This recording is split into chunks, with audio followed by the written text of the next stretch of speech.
Oklahoma Votes Election Update. Hello, everybody. Welcome to News on 6's Digital Desk. Here we're covering you online for the runoff primary here in Oklahoma. Polls just closed 3.5 minutes ago, so we're live with you on Facebook Live. We are live on YouTube and our digital platform. So thanks for joining us as we keep you up to date as the results start coming in. It is still very early in the evening, so results aren't quite in, and it's possible that there are some people still in line at polling places, because if you were in line at 7 o'clock, you can still vote. So we want to talk to Bill Shepard now with Sooner Poll, talking about just kind of, first of all, welcome, Bill. Thanks for having me. We're glad to have you on. And Bill, let's just put this in perspective. A runoff of this magnitude with governor, U.S. House, obviously a bunch of state legislature races. Put this in perspective. How rare is this to have everything kind of come together at once for a runoff like this? Yeah, it's very rare, actually. In fact, it feels more like a primary just based upon the number of people that are on the ballot. And so we're expecting this to be, as far as turnout is concerned, much more like a primary, although some of the early numbers are showing that it's just your garden variety runoff election so far. And when you're talking about strategy, okay, so let's just take, for example, one of the highlight races, the governor's race. Mick Cornett beat Kevin Stitt by about 5 percentage points in the Republican primary. Voter turnout, does that help or hurt the second place finisher? Well, it kind of wipes the slate clean, so to speak, when you start, because the runoff voter, particularly on the Republican side, is a little different than the primary voter. They're more likely to be older. They're more likely to be more conservative.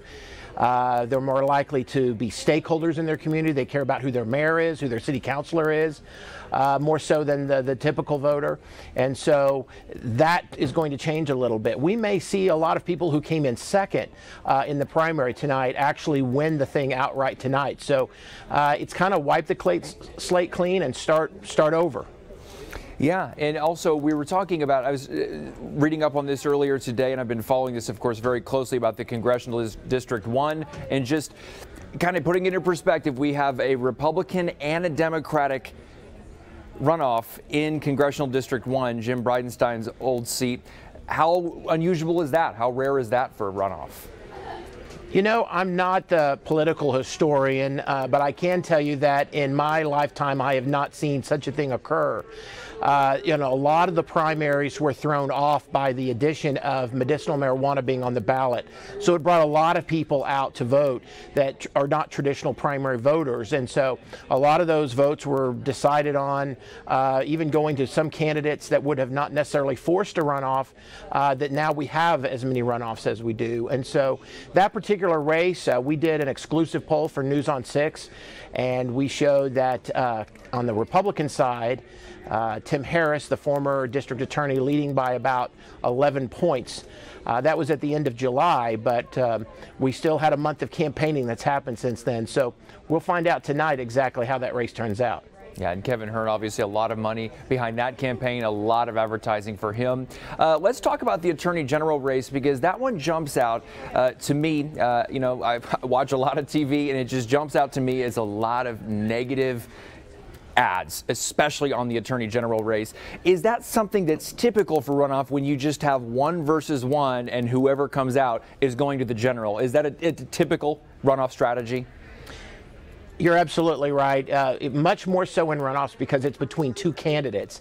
And when you go negative against just one other candidate, you may suppressing the soft support of your opponent, but you're also going to lose some as well. And so negative campaigning works because one candidate is able to survive that period of time and benefit from the soft support of their opponent going away, so to speak. And so, but it's problematic in a multi-candidate field like we saw. But in this AG race, as you can see, it did not stop either candidate of going negative. And that's probably one of the reasons why the third candidate in that race got as much as 20% of the vote and forced a runoff. So these two guys have been wanting to go at each other for a long time, and they got round 2 here for the runoff. And it's very interesting. And I wanted to talk about the Democratic side as well. At least, here in Tulsa, I can speak on this side of the state. We haven't seen a lot from Drew Edmondson, specifically as far as television ads. Do you think not being involved in a runoff is going to hurt some of the Democratic candidates?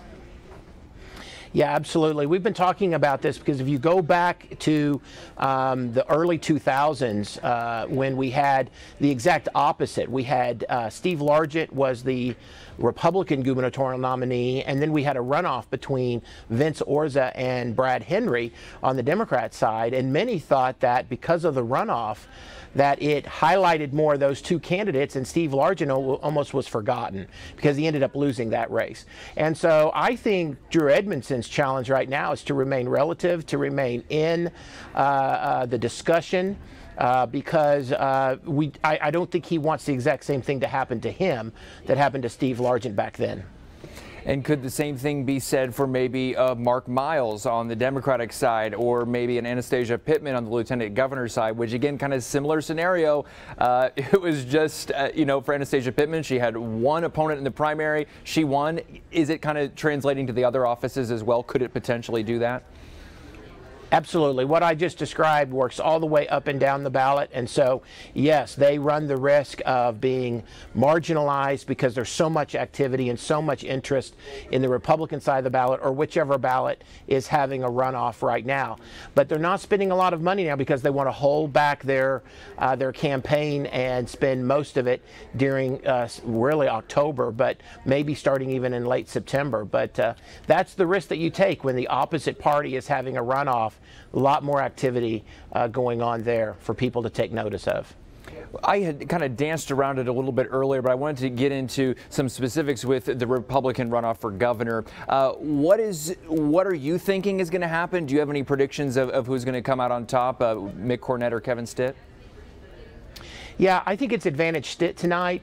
Stitt is doing really the three things that appeal most to a Republican runoff voter. And that is, one, they're interested in the person who's the most conservative, which he has played that role so very well in the last 2 months. Also, he has taken on the moniker of the outsider, which we show in polling that by a 2-to-1 margin, Republican runoff voters prefer an outsider in this particular race. And so these are the things right now that are dominating this. I think that Mick Cornett may do well tonight. And I should note the third thing is the negative campaigning, the use of the word bull Stitt, which is off of Kevin's last name. I hope that was tested by Mick Cornett before going with it, because I think that the traditional Republican runoff voter, if they don't want their grandchildren using that word, I don't think they want their governor nominee doing that either. So those are the three things that I'm focused on as a pollster, looking at and seeing how demographically that shakes out with how all three of those look at these two candidates. And, Bill, I realize that obviously you're going to have to change some strategy as a Republican or as a Democrat when you're in the general election. And I think I would think you would probably say that's probably typical to shift your strategy a little bit if you're going Republican versus Republican rather than Republican versus Democrat. But tell me about, do you think that the Kevin Hearns and the Kevin Stitts, if they advance, are going to stick firmly with this outsider? Do you expect them to change their strategy? Because they've both really been in that outsider strategy camp, it seems. Yeah, we're living right now in the age of Trump, where a man can be elected president and never have served in public office before. Right now on the Republican side, I'm seeing polling as much as 90% of Republicans have a favorable opinion of Donald Trump, which means, I think, that indicates that they have embraced the idea of an outsider to come in and try to clean up the swamp, so to speak. It makes the case here in Oklahoma. We've had special sessions that we've never had at this level, a teacher strike, no balanced budget according to our Constitution by Sendai, the end of the legislative season. And so it's making a case more and more that the outsider is what voters are looking for. And that's what we seem to be seeing right now from both of those candidates in particular. I also noticed, as we've been seeing all the political advertising, labor commissioner specifically, something that, I mean, In your opinion, do you think, first of all, most Oklahomans know what labor commissioner does? And second of all, are you surprised that even for some races that you may not think, that just the regular voter may not think, well, what's the big deal? Are you surprised that so much money is being put into these other races outside of a big House race and outside of the governor's race? Yeah, keep in mind as Oklahomans, we have within our DNA that we want to vote on everything. We don't like the idea of political appointments, and so that's the reason why in Oklahoma we do a lot of races about labor commissioner or state auditor, for example. We even vote for sheriff in this state. And so those kinds of things is literally because we want to vote on it and we want to make the decision. Now that has a complete disconnect sometimes from the amount of people who actually turn out to vote in these, and these down ticket races suffer from their lack of exposure, from their lack of ability to raise money or raise enough money to be effective in these campaigns. And so, yes, we're seeing some late-minute ads here within the last week or so, and they're doing their best, even in some what we could consider negative campaigning, but most of them are trying to do their best to differentiate themselves from their opponent because that's where they'll think they'll be able to pick up the votes and win. Well, Bill Shepard, I know that this is a big day for you, and thanks for all the work that you do. We appreciate your time with us here. Thanks for having me. All right, Bill. Well, thanks again. And let's go to Emery Bryan now, who's live at the Tim Harris watch party, the former Tulsa County District Attorney, who is running up against head-to-head against Kevin Hurd for a big U.S. House seat. So, Emery, what's the scene there? Polls are closed now for 14 minutes. What's it looking like? Well, we're down at El Guapo's 70 or 81st and Yale, 91st and Yale actually. Been traveling around a lot today, and he was earlier today up at 71st and Yale, waving signs. Tim Harris was. He is here tonight, and there's a pretty good crowd. This isn't a giant room, but it's quite crowded. He's over just on the other side of this column over there, and quite a few supporters here, probably 50, 60 people here. This is early in the night, just kind of getting started. But Tim Harris still feels pretty good about his chances. You know, he was considered himself, and a lot of people considered him to be an underdog going into the primary because he was a financial underdog. No doubt his opponent now, especially Kevin Hurd, extremely well funded and able to outspend him by a huge margin. Of course, he's surprised, I think, a lot of folks in the first election. So now forcing Kevin Hurd into this runoff. Of course, he's still been dramatically outspent when it comes to advertising. You've all seen Kevin Hurd's television ads. Lots of these mailers that, at least in my house, have been getting one almost every day. Tim Harris said, you know, he couldn't possibly afford that, couldn't afford to run that kind of race, so he's been focusing on very much a grassroots campaign, getting lots of volunteers out, knocking on doors, a lot of shoe leather, he says, running this traditional kind of campaign. And just a moment, I'm going to get Tim to come over. That's live television there. We're going to get the candidate to come over here and talk with us for minutes. He is here. You know, a lot of times candidates at these watch parties, as soon as the polls close, they sort of disappear and kind of see how it's going to turn out. Tim Harris is here with his supporters. And after a very busy day, still campaigning even at this last minute.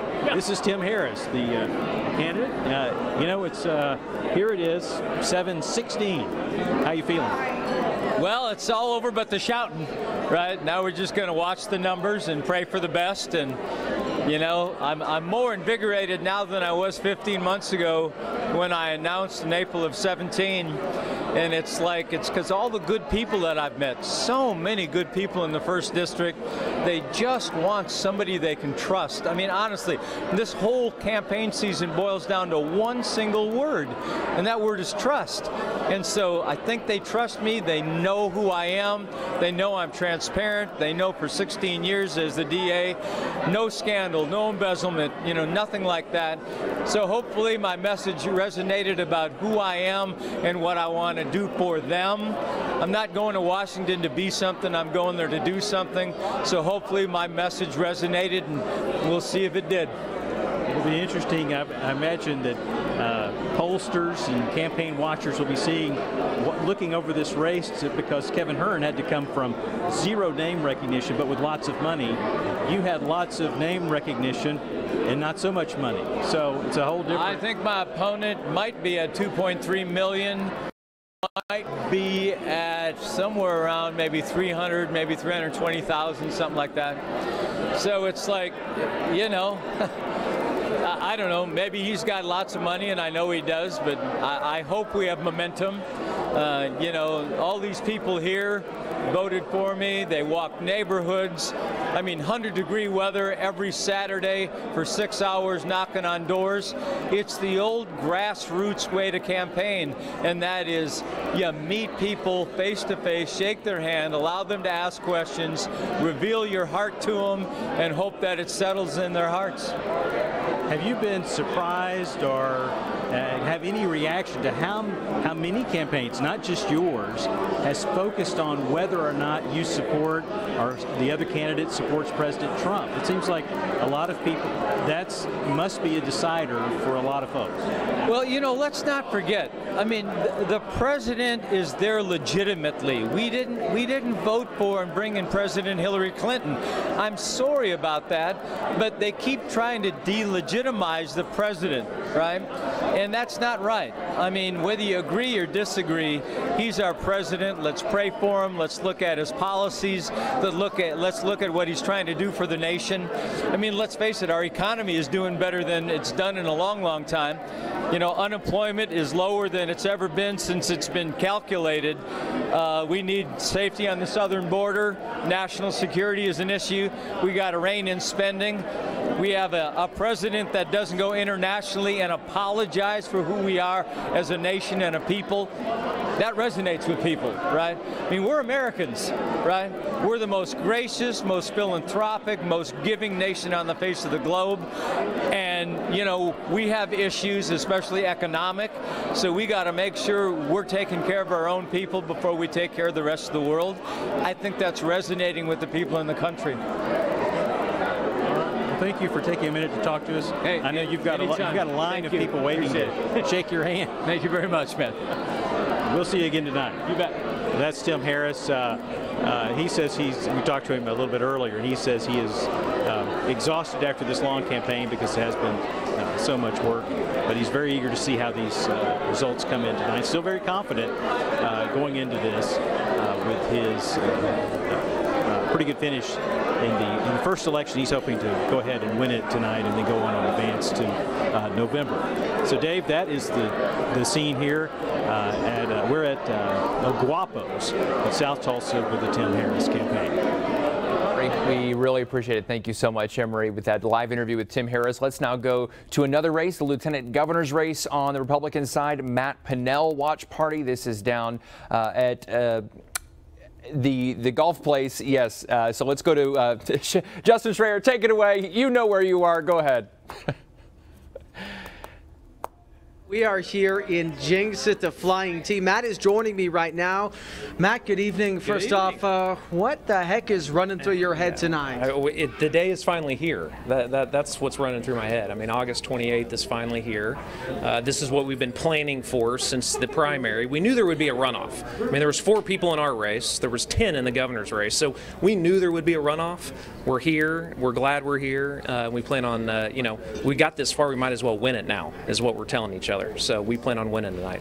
And I know you and I were chatting a little bit this afternoon about what sets you apart from the other candidate that's running. Tell the people here on Facebook what you believe sets you apart tonight. Sure. Yeah. Fundamentally, it's what we want to do with the office, which is pretty much the biggest contrast you could have. We firmly believe that this is a sales and marketing job. That if the lieutenant governor is not selling and marketing the state, tourism, economic development, you know, going out and recruiting companies to the state, then they're not doing their job. And so Dana wants to do something else with the lieutenant governor's job. I want to be the sales and marketing director for the state. You look at any other state around the country, their lieutenant governor is selling. And if you don't have a salesman in the lieutenant governor position, then you're going to be behind the 8 ball. And I think we have in this state, and that needs to change. Now, what do you believe that you bring to the table?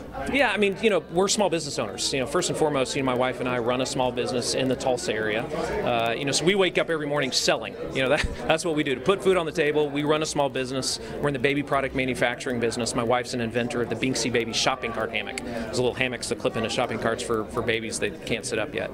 And so we've been running that business for about 5 or 6 years now, and our distribution centers in Bixby. So we're small business owners. The Lieutenant Governor is the small business advocate on the governor's cabinet. So our campaign is about entrepreneurship, small business growth, making sure that our kids that have an idea don't leave and go to Dallas or Houston or Kansas City, but that they stay right here in Oklahoma and start that business. Other cities do a whole lot better job of promoting and making sure that they keep their homegrown talent in their states. We've got to do a better job of that. Now, finally, is there a big issue that really stands out to you? Yeah, I mean, education. You know, everywhere I go across the state, moms and dads and superintendents and teachers alike, they all want to know about education, and we have to do education better. We are not going to retain or recruit jobs to this state if we don't do K through 12 education specifically better. So that is, yes, teacher pay raise, but for me, it's the student investment dollars. It's making sure, you know, I have 4 in the Jinx public school system. It's making sure that we address class size as well as getting teacher aides back in the class. You know, we can give a teacher a pay raise, but if they still have 30 kids in their class and no teacher aide, you're not going to retain those teachers. And that's another reason why you got 2,000 emergency teaching certificates in the state. So education has got to be at the top of the list. And you and I had also chatted about some of the core competencies that you were talking about this afternoon, education, some of the infrastructure as well. Talk a little bit about some of those. Yeah, this is the crossroads of America. Oklahoma is the crossroads. We have got to have better roads. You know, we addressed bridges, you know, a decade ago, so we have better bridges now, but the roads are still poor, and they've got to be better. If you're going to, again, if we're going to retain big or recruit big businesses to the state of Oklahoma, we've got to do better on infrastructure. So that's something that I talk a lot about, as well as tourism. I mean, again, we got to get people off these roads and bridges and spending money in our communities. We have more miles of the most famous road in the entire country, Route 66. We know it here in Tulsa. More miles of it than anywhere else in the country. We do a poor job of promoting it. I'd say a decent job of promoting it. We got to do better, is what I'm saying. The Lieutenant Governor is chairman of the Tourism Commission, so it's one of the biggest pieces of the portfolio of the Lieutenant Governor is operating that tourism department. It's a gold mine. I mean, tourism is a gold mine in small towns and in big towns in Oklahoma, and we plan on doing a whole lot better job of it. Final question, and then I promise I will let you go because I know you have a lot to attend to. Just fine. What is the mood of this campaign tonight? You know, our message matters, and I think our message it has resonated in this runoff. What we're about, you know, I've got 4 kids. I want them to be proud of Oklahoma. I want them to be able to raise here, and then I want them to be able to stay here. And that's what we've been selling across the state. And it's good to see in some of the early results that we're seeing, it's good to see that message is resonating across 77 counties. Matt, thank you so much. Are you going to hit some golf balls tonight? Go get some queso. What? Are you going to hit some golf balls tonight? Yes, you know, I think I am. Yeah, no, I will definitely be hitting a lot of golf balls if we win, and we can go do that together. Matt, thank you very much for joining me. Have a good evening. There you go, Dave. Back to you from Jinx.